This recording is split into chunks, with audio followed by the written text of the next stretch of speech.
Hi there and welcome to my channel. Today I'm going to be talking about the Samsung Ecobubble washing machine. So here we can see a red symbol flashing away. Now that's a warning light indicating that the drum of your Samsung washing machine needs to be cleaned out. The Samsung washing machine gathers debris from old detergent and it basically clogs up.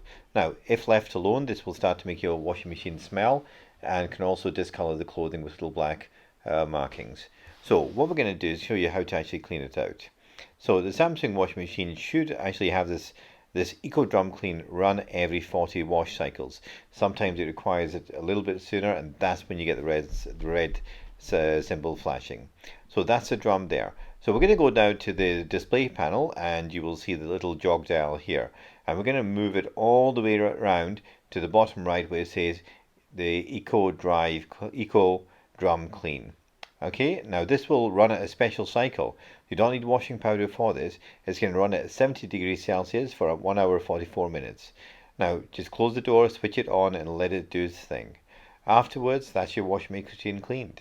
So also look at my other video on how to calibrate the Samsung Ecobubble so that it spins nicely.